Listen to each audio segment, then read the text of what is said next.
ആരാണ് സന്തോഷം ആഗ്രഹിക്കാത്തത്? പക്ഷെ വലിയ വില കൊടുക്കേണ്ടി വന്നാലോ? അങ്ങനെ വലിയ വില കൊടുക്കേണ്ടി വന്ന ഒരു ടീമിനെ പറ്റിയാണ് നമ്മളിപ്പോൾ സംസാരിക്കാൻ പോകുന്നത്.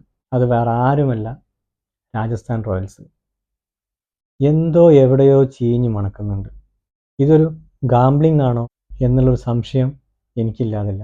കാരണം ഇത്ര മോശപ്പെട്ടൊരു ടീമിനെ സെലക്ട് ചെയ്യുക എന്ന് പറഞ്ഞാൽ, ഇത്ര മോശപ്പെട്ട കളിക്കാരെ ടീമിൽ ഇൻക്ലൂഡ് ചെയ്തിട്ട് കളിക്കുക എന്നൊക്കെ പറഞ്ഞിട്ടുണ്ടെങ്കിൽ എന്തോ എവിടെയോ സംഭവിച്ചിട്ടുണ്ട്. ഈ ഐ പി എൽ ടീം എടുത്തിട്ടുള്ള ഓരോ ഫ്രാഞ്ചൈസിക്കും അതിൻ്റെ ഈ പുറകിലുള്ള പണക്കാർക്കുമൊക്കെ ഓരോ ലക്ഷ്യം പൈസ മാത്രമായിരിക്കണം. കളി കൊണ്ടുള്ള ഒരു ഇൻട്രസ്റ്റ് കൊണ്ട് മാത്രമായിരിക്കില്ല, ഇതിൻ്റെ ബാക്കിലുള്ള മാർക്കറ്റിംഗ് കൂടി നോക്കിയിട്ടായിരിക്കും ഡെഫിനറ്റായിട്ടുള്ള അവർ ഈ ഓരോ ടീമും അവർ വില പേശിയെടുത്തിട്ടുണ്ടാവുക. എനിക്ക് തോന്നുന്നത് മിക്കവാറും ഈ നല്ല പേര് കേട്ട കളിക്കാരൊക്കെ ഇവർ വിൽക്കുന്നുണ്ടാവും, അല്ലെങ്കിൽ നന്നായിട്ട് കളിക്കുന്നവരൊക്കെ വേറൊരു ടീമിലേക്ക് വിൽക്കുമ്പോൾ ചിലപ്പം ഈ മുതലാളിമാർക്ക്, ഈ ഓണേഴ്സിന് നല്ല പൈസ കിട്ടുന്നുണ്ടാവും. അങ്ങനെ സംഭവിക്കാനാണ് ചാൻസ്. അല്ലാതെ ഇങ്ങനെ ഒരു പൊട്ട ടീമിനെ രാജസ്ഥാൻ റോയൽസിൽ എങ്ങനെ തിരഞ്ഞെടുക്കാൻ പറ്റും? എന്താണ് കാണിച്ചു കൂട്ടുന്നത് ഇവർ? എത്ര വൃത്തികെട്ട കളിയാണ് കളിക്കുന്നത്. നമ്മളെ സമയത്തിനൊന്നും ഒരു വാല്യൂ ഇല്ലേ? നമ്മളൊക്കെ ഈ ടി വിൻ്റെ മുമ്പിലൊക്കെ ഇരിക്കുന്നത് ഈ 2, 3, 4 മണിക്കൂർ ഇവർക്ക് വേണ്ടി നിൽക്കുന്നതിന് യാതൊരു ഒരു വിലയില്ലേ? എന്ത് മോശം കളിയാണ് കളിക്കുന്നത്. രാജസ്ഥാൻ ടീമിനെ സംബന്ധിച്ചിടത്തോളം അവർ കാണുന്നത്, ഈ ലോകത്തെ ഏറ്റവും വലിയ ക്രിക്കറ്ററായിട്ട് അവർ കാണുന്നത് റിയാൻ പരാഗിനെയാണ്.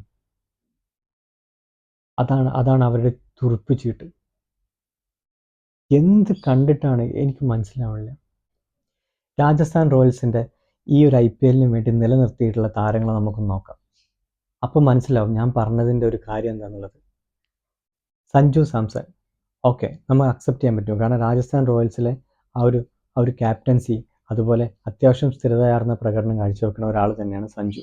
അതിൽ ഒന്നും പറയാനില്ല. അടുത്ത ആൾ വരുന്നത് ജയ്സ്വാൾ ആണെങ്കിലും നന്നായിട്ട് ഓപ്പണിങ്ങിൽ നല്ലൊരു സ്കോർ കണ്ടെത്തിയിട്ട് പിന്നെ ബാറ്റ് ചെയ്യാൻ വരുന്നവർക്ക് നല്ലൊരു ആത്മവിശ്വാസം കൊടുക്കുന്ന നല്ലൊരു കളിക്കാരൻ തന്നെയാണ് ജയ്സ്വാൾ. ഓക്കെ, പിന്നെ വരുന്ന റിയാൻ പരാഗ്. എന്തിനാണിത്?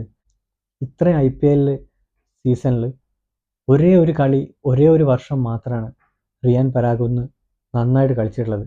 അത് ഈ ലാസ്റ്റ് ഐ പി എല്ലിൽ മാത്രമാണ്. പിന്നെ എവിടെയാണ് റിയാൻ പരാഗ് കളിച്ചിട്ടുള്ളത്? പിന്നെ എന്തിൻ്റെ അടിസ്ഥാനത്തിലാണ് ഈ ഒരു മനുഷ്യനെ ഈ ഒരു ടീമിൽ റീറ്റെയിൻ ചെയ്തത്? അതുപോലെ വരുന്നതാണ് ധ്രുവ് ജുറേൽ. ഓക്കെ, കളിക്കുമായിരിക്കാം, ഡൊമസ്റ്റിക്കലി കളിക്കുമായിരിക്കാം. പക്ഷേ ഇങ്ങനെ കളിച്ചിട്ട് അവരുടെ 2020 കരിയറിലാണ് നോക്കേണ്ടത്, അവരുടെ ഐ പി എല്ലിലെ പെർഫോമൻസ് അല്ല നോക്കേണ്ടത്. ഇനി എന്തിനാണ് അങ്ങനെ ഇനിയൊരു വളർന്നു വരുന്നൊരു താരത്തിനെ വാർത്തെടുക്കാൻ വേണ്ടിയിട്ട് അവർ വേറൊരു ടീമിൽ പോയി കളിച്ചോട്ടെ. ധ്രുവ് ജുറേൽ. അതുപോലെ ഓക്കെ, പിന്നെ വരുന്നത് ഹെത്തിമറാണ്, ഷിമ്രോൺ ഹെത്തിമർ. അതിനെ 100% ഞാൻ യോജിക്കുന്നുണ്ട്. കാരണം ഹെത്തിമറിൻ്റെ ആ ഒരു ലാസ്റ്റ് ഹെത്തിമർ വന്നിട്ട് നടത്തുന്ന രക്ഷാപ്രവർത്തനം, അത് ഡെഫിനറ്റായിട്ട് നന്നായിട്ട് ഹാർഡ് വർക്ക് ചെയ്യുന്ന, അല്ലെങ്കിൽ നന്നായിട്ട് ബാറ്റ് ചെയ്യുന്ന ഒരാൾ തന്നെയാണ് ഹെത്തിമർ ഉണ്ടാകുമ്പോൾ നമുക്ക് ശരിക്കൊരു പ്രതീക്ഷയുണ്ട്. അല്ലെങ്കിൽ കുറഞ്ഞ ബോളിൽ കൂടുതൽ റൺസൊക്കെ എടുക്കുമ്പോൾ ഹെത്തിമറിനെ കൊണ്ട് ചെയ്യാൻ പറ്റും എന്നുള്ളൊരു പ്രതീക്ഷ നമുക്കുണ്ട്. ഇപ്പം ഫസ്റ്റ് മാച്ച് ആണെങ്കിലും ഹെത്തിമർ നന്നായിട്ട് കളിച്ചിട്ടുണ്ട്. അപ്പം ഹെത്തിമർ, അതുപോലെ ജയ്സ്വാൾ, ഈ ഒരു സഞ്ജു സാംസൺ, ഇവർ 3 പേരെ നിലനിർത്തിയതിന് ഞാൻ യോജിക്കുന്നുണ്ട്. പക്ഷെ എന്തിനാണ് ഈ ഒരു റിയാൻ പരാഗ്, അതുപോലെ തന്നെ ഈ ധ്രുവ് ജുറേൽ, അതുപോലെ തന്നെ സന്ദീപ് ശർമ്മ. എനിക്ക് തീരെ മനസ്സിലാവാത്തൊരു കാര്യമാണ് സന്ദീപ് ശർമ്മ. എന്തിന്? ഏതൊരു ഫൈനലിൽ ഏതൊരു കളിയിൽ ഡെത്ത് ഓവർ എറിഞ്ഞതിൽ നന്നായിട്ട് ചെയ്തിട്ടുണ്ട്, അതില്ലയെന്ന് പറഞ്ഞു. പക്ഷെ ഒരു കളി മാത്രം വെച്ചിട്ട്, 1-2 കളി മാത്രം വെച്ചിട്ട് ഈ ഒരു ചില ടീമുകളെ, അല്ലെങ്കിൽ ഈ ചില കളിക്കാരെ റീറ്റെയിൻ ചെയ്യാമെന്ന് പറഞ്ഞിട്ടുണ്ടെങ്കിൽ, അത് അങ്ങനെ ചെയ്താൽ പിന്നെ എങ്ങനെ ടീം മുന്നോട്ട് പോകും? ഇനി രാജസ്ഥാൻ റോയൽസ് ഒഴിവാക്കിയ ആളുകളുടെ പേരൊന്ന് പറയാം. Jos Buttler. ഇപ്പോൾ അനുഭവങ്ങൾ കണ്ടില്ലേ? ഒരു നല്ലൊരു തുടക്കമില്ലാതെ ജോസ് ബട്ട്ലർ എന്തൊരു അടിപൊളിയായിട്ട് കളിച്ചിരുന്ന മനുഷ്യനാണ്. ഈ ജോസ് ബട്ട്ലറെ ടീമിലെടുക്കാത്തതിന് വേറൊരു റീസൺ കൂടി ഉണ്ടെന്ന് ഞാൻ ചിന്തിക്കുന്നുണ്ട്. ഇപ്പോൾ പറയാം. രണ്ടാമത്തെ ആൾ ചാഹൽ. എങ്ങനെയുണ്ട് ഇപ്പോഴത്തെ ബോളിങ്? ഒരു ഹസരംഗനെ കൊണ്ടുവന്നിട്ടുണ്ട്. എന്തൊരു ഹസരംഗയാണത്! എന്ത് വൃത്തിയിട്ട ബോളാണ് അയാൾ എറിയണത്! എന്ത് ബാറ്റിംഗ് ആണ് ചെയ്യണത്! എന്ത് കാര്യത്തിനാണ് അയാൾ ടീമിലെടുത്തിട്ടുള്ളത്? അതുപോലെ തന്നെ രവിചന്ദ്രൻ അശ്വിന്. ആവശ്യം വരുമ്പോൾ ബാറ്റിംഗ് ചെയ്യുന്ന ഒരു മനുഷ്യൻ, നന്നായിട്ട് ബോളിംഗ് ചെയ്യുന്ന, നന്നായിട്ട് റണ്ണ് കൺട്രോൾ ചെയ്യുന്ന, നല്ല ക്ലെവർ ആയിട്ടുള്ള ഒരു മനുഷ്യനായിരുന്നു. അതുപോലെ ബോൾട്ട്. ഓപ്പണിംഗ് സ്പെല്ലിൽ ഇത്ര നന്നായിട്ട് ബോൾ എറിഞ്ഞ ആരാളുള്ളത് എന്ന് വെച്ചിട്ടുണ്ടെങ്കിൽ നന്നായിട്ട് കളിക്കുന്ന 4 പേരെയും പുറത്തേക്ക് വിട്ടിട്ടുണ്ട്. അതാണ് ഞാൻ പറഞ്ഞത്, ഇതിൻ്റെ പുറകിൽ വേറെ എന്തോ ഒരു കളിയുണ്ട്, അല്ലെങ്കിൽ ഇതിങ്ങനെ സംഭവിക്കില്ല. ജോസ് ബട്ട്ലറുടെ കാര്യം പറയാം. എനിക്ക് തോന്നുന്നൊരു കാര്യമാണ്, അതെൻ്റെ മാത്രം സംശയമായിരിക്കും, എന്നാലും ഞാൻ പറയാണ്, ഈ ജോസ് ബട്ട്ലർ എപ്പോഴും ഇറങ്ങുന്നത് എന്താണ്? ഓപ്പണിംഗ് ആണ്.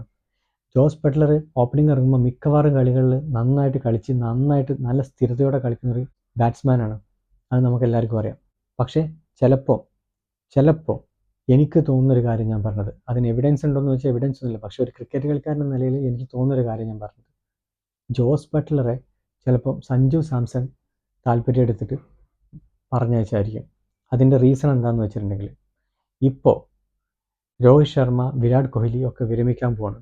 ഇന്ത്യൻ ടീമിൽ ആ ടോപ്പ് ഓർഡറിൽ ബാറ്റിങ്ങിൽ ഒഴിവ് വരുന്നുണ്ട്.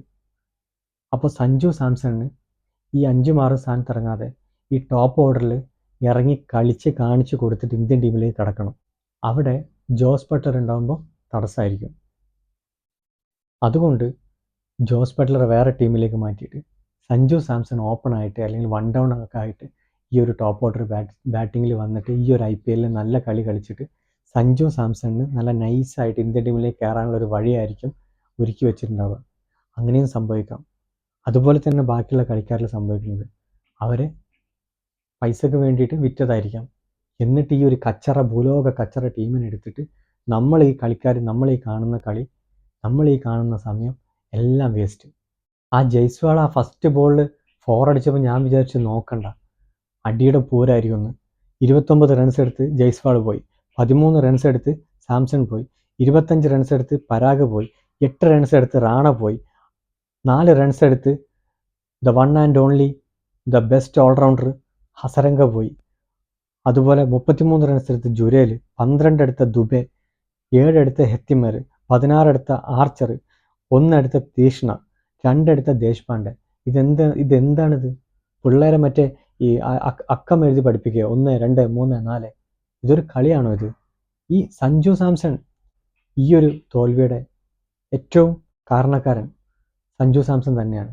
കാരണം സഞ്ജുവും ജയ്സ്വാളും നിൽക്കുമ്പം അത്യാവശ്യം നല്ല റൺ റേറ്റ് ഉണ്ടായിരുന്നു, കുഴപ്പമില്ലാത്ത റൺ റേറ്റ് ഉണ്ടായിരുന്നു. ഒരു 10, ഒരു ഓവറിൽ 10 എന്നുള്ള നിലയിൽ ആ ഒരു, അല്ലെങ്കിൽ അതിനോട് അടുത്തുള്ള റൺ റേറ്റ് ഉണ്ടായിരുന്നു. കുറച്ചൊരു ക്ഷമ കാണിച്ചൂടെ? ഈ സഞ്ജുവിനെ പറ്റി എല്ലാവർക്കും ഉള്ളൊരു കംപ്ലൈൻറ്റ് ഇതാണ്, ഒരു ക്ഷമ എന്ന് പറഞ്ഞ സാധനമില്ല. അപ്പോൾ പറയും അവൻ്റെ സ്വതസിദ്ധമായ ശൈലി അങ്ങനെയാണ്.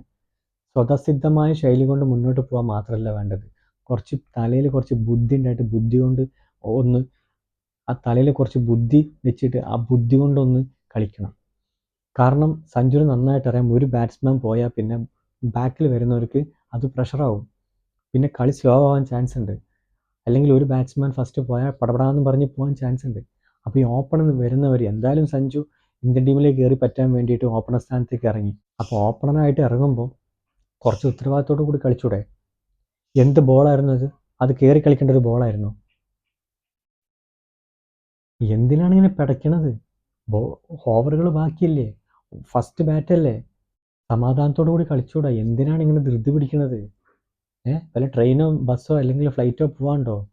ഇല്ലല്ലോ, ഒന്നും വേറെ ആരും കാത്തു നിൽക്കുന്നൊന്നും ഇല്ലല്ലോ ഇത് കളിച്ചിട്ട് പെട്ടെന്ന് ഇറങ്ങി ഓടാൻ. ഇത് ഇത്രയും വൃത്തിയായിട്ടൊരു കളി പിന്നെ എന്തിനാണ് കളിക്കണത്?